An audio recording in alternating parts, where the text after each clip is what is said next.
जिस नारी को संतान नहीं हो रही हो, बहुत प्रयास कर लिया हो, पुत्रदा एकादशी पूरे साल में 2 बार आती है। एक श्रावण के महीने में आती है, दूसरी पोषादिक्रम में आती है। श्रावण के महीने की जो पुत्रदा एकादशी होती है, ये संतान की वृद्धि करने वाली होती है। शंकर जी के मंदिर में जाकर, भगवान शिव के मंदिर में पूजन करके घी का 1 कटोरी में घी और 1 कटोरी में खीर शंकर के सामने रख देते हैं। भगवान शंकर के मंदिर पर चौखट पर घी का दिया लगा देते हैं। शंकर जी की चढ़ी हुई 1 बेलपत्र साथ में रखें और 1 बेलपत्र को उठाकर शंकर जी के मंदिर की चौखट पे ही बैठकर चबा चबा कर खा लेते हैं। जो 1 बेलपत्र लेकर आए हैं वो अपने पति को खिला देते हैं। कहते हैं पुत्रदा एकादशी के दिन ये कर लेने पर संतान की प्राप्ति। शिव महापुराण की कथा कहती है, आप अगर विश्वास रखे हो,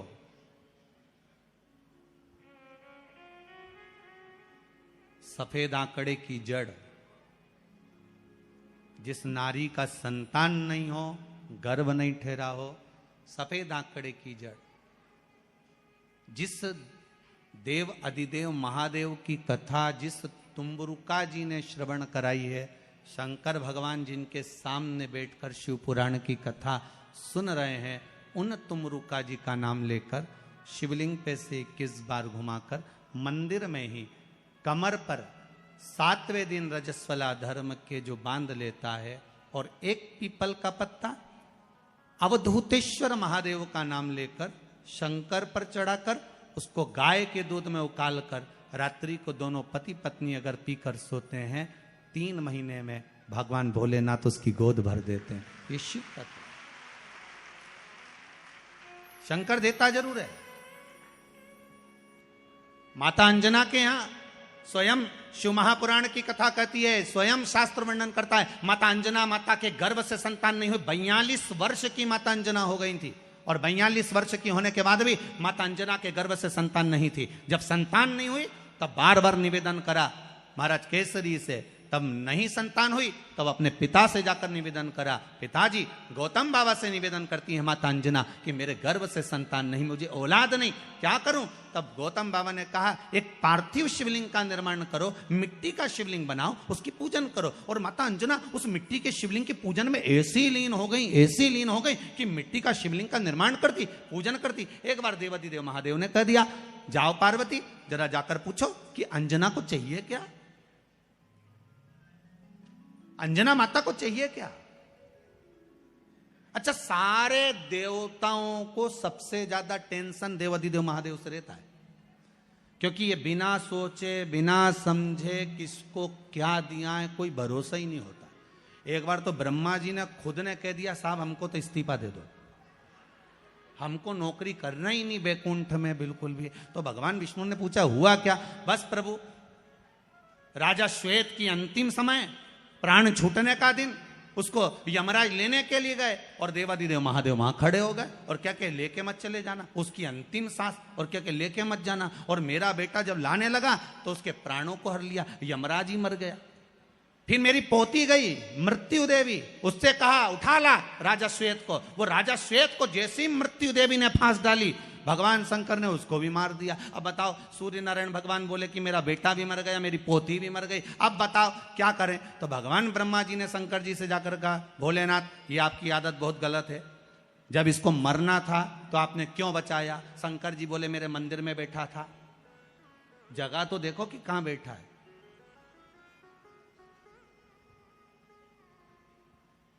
ब्रह्मा जी ने भगवान विष्णु से कहा हमको ये काम नहीं करना, आप तो हमारा इस्तीफा स्वीकार करो। भगवान विष्णु ने शंकर जी से कहा, भोलेनाथ जी अब इनके बेटे को, सूर्य नारायण के पुत्र को और पोती को जीवित करो। शंकर भगवान करे, एक शर्त पर जीवित करूंगा, जहां मेरा भजन हो रहा हो, जहां मेरी कथा हो रही हो, अगर कोई महामृत्युंजय मंत्र का जाप कर रहा हो, श्री शिवाय नमस्तुभ्यम जप रहा हो, शंकर का पंचाक्षर मंत्र नमः शिवाय जप रहा हो, शंकर जी कहते हैं उस समय पर मृत्यु उसको ना घेरे।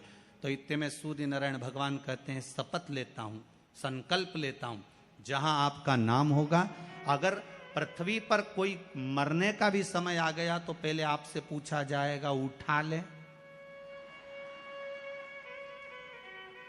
तुम बोलोगे तो बात दूसरी है। शंकर जी बोले हम बताएंगे तो उठाना, हम बोल दें अगर ये शंकर जी का नाम जप रही है और पड़ोसन नी जप रही है तो हम इशारा कर देंगे बाजू वाली को उठा लो।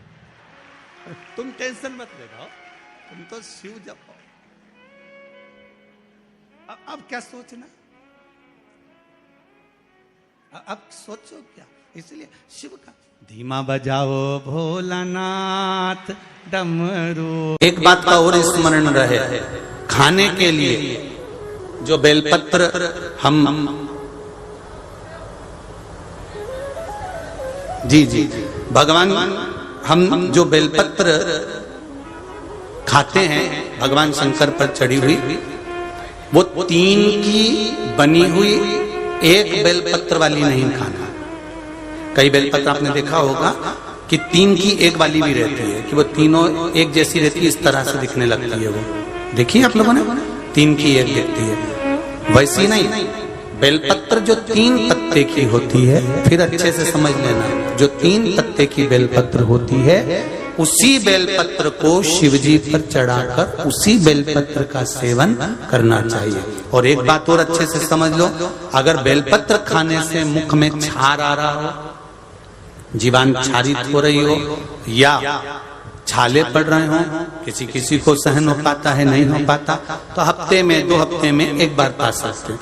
वो भी हो तो बेलपत्र को सुखाकर या बेलपत्र की गोली बनाकर पानी से निगल भी सकते हैं, पर उसका जो प्रयोग है, उसका जो आनंद है, वो आनंद ही देगा, उसका फल मिलेगा। आज भी शिव महापुराण की कथा कहती है, जिसके शरीर में काया का रोग हो जाता है, सोराइसिस जैसी बीमारी हो जाती है, खाल निकलने लगती है, चेहरे पर कालापन आ जाता है, आंखों के नीचे कालापन आ जाता है, या शरीर में काले काले धब्बे पूरे शरीर में कहीं पर भी पड़ जाएं, डॉक्टर का इलाज करवाओ, डॉक्टर को शिव मानो, जो दवाइयां दे वो खाओ, जांचें करने की बोले जांचें कराओ, पर साथ में एक काम और करो, शंकर भगवान को 5 बेलपत्र 5 दुर्वा समर्पित कर कर एक ही लोटे से 5 बार थोड़ा थोड़ा जल सुंदरेश्वर महादेव के नाम से चढ़ाओ।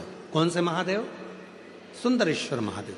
जो जल चढ़ाया है उस जल को कटोरी में झेल कर लेकर आओ, 5 दुर्वा में से 1 दुर्वा 1 बेलपत्र उठा कर ले आओ।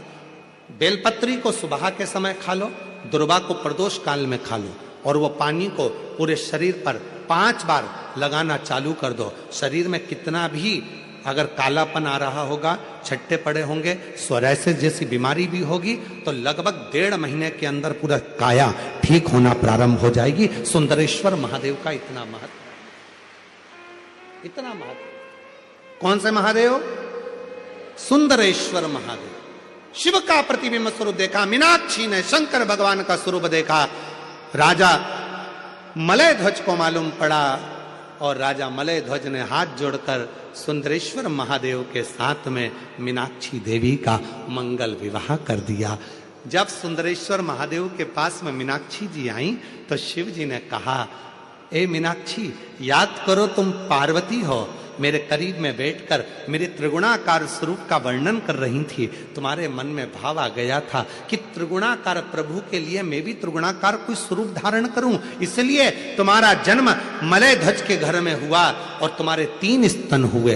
3 स्तन होने पर तुम्हारा 1 स्तन मुझे देखकर नीचे गिरा और तुम मुझे सुंदरेश्वर महादेव के रूप में प्राप्त कर ली। हे मीनाक्षी, संसार सागर के उद्धार के लिए तुम मीनाक्षी के रूप में पूजाओगी और मैं सुंदरेश्वर महादेव के रूप में पूजाऊंगा।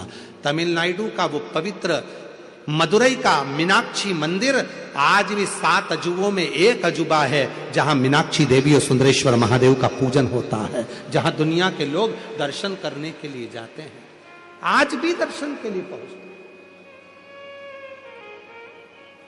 शिव का वो स्वरूप, मीनाक्षी देवी का वो स्वरूप, लोग जाते जरूर हैं।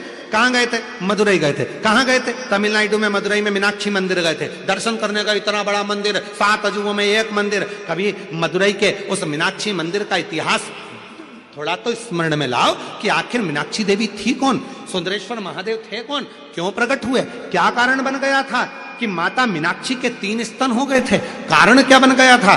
उसका स्मरण अपनी बुद्धि में होना चाहिए। आने वाली पीढ़ी, आने वाले बच्चे जब मदुरई जाएंगे तो आप उनको बता सकती हो कि यह मीनाक्षी देवी का मंदिर है जो मां पार्वती का स्वरूप था, त्रिगुणाकार प्रभु के लिए त्रिगुण स्वरूप धारण करा था, इसलिए इनके 3 स्तन हो गए थे। बच्चे पूछेंगे मम्मी ये कौन सी माता है जिनके 3 स्तनों का दर्शन होता है? बताना पड़ेगा आपको कि त्रिगुणाकार प्रभु के लिए त्रिगुणाकार स्वरूप धारण करने वाली वो मां मीनाक्षी थी, वो माता मीनाक्षी का स्वरूप था।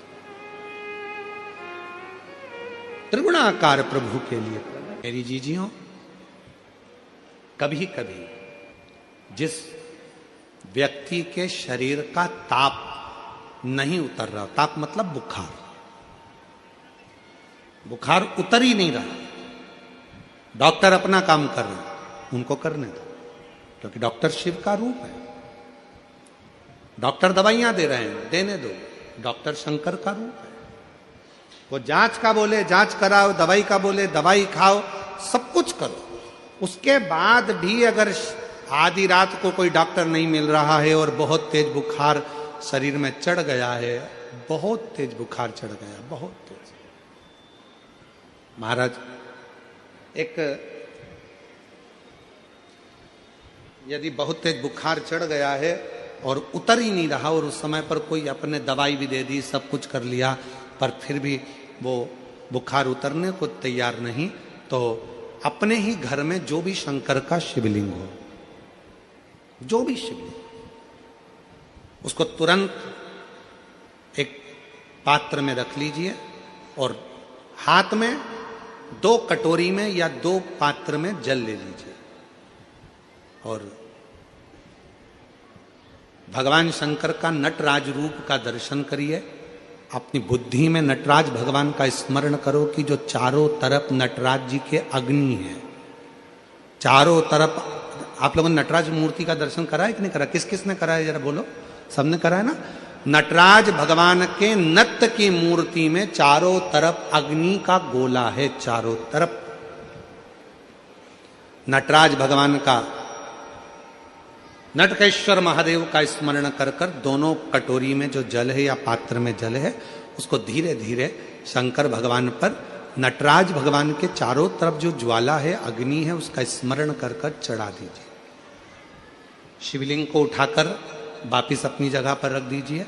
जो कटोरी में जल इकट्ठा हुआ है प्लेट में, उसमें एक वस्त्र गीला कर लो और उसी वस्त्र को गीला करने के बाद एक चावल का दाना उस पात्र में डालकर रख दो जिसमें पानी था।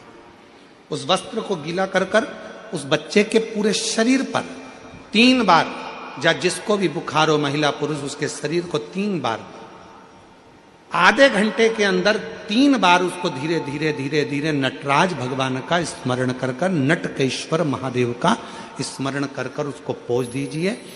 7 से 8 मिनट के अंदर उसका बुखार पूरा उतरना प्रारंभ हो जाता है। वो ज्वाला अपने आप धीरे धीरे शांत होने लगती है। अपने दवाइयां जरूर लेना, डॉक्टर को जरूर दिखाना, क्योंकि डॉक्टर शिव का रूप है, पर उसके साथ में नटकेश्वर महादेव का स्मरण भी कर। आइए, नटकेश्वर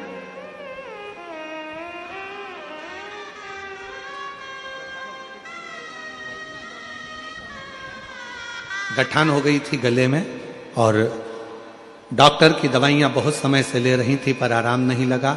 जांच भी कराई, दूसरी भी, बाबा की कृपा से नॉर्मल आई और अब 2 महीने के अंदर पूरी गठान गल गई। ये शिव की उदारता। जोरदार ताली बजाइए। शंभो कृपा। कौन से महादेव का नाम लेना है? जम के बोलिए जरा, नटकेश्वर महादेव। वापिस बोलिए एक बार, नटकेश्वर महादेव। नटकेश्वर महादेव नटराज भगवान के चारों तरफ जो अग्नि का गोला है, उसी अग्नि बिंब का स्मरण कर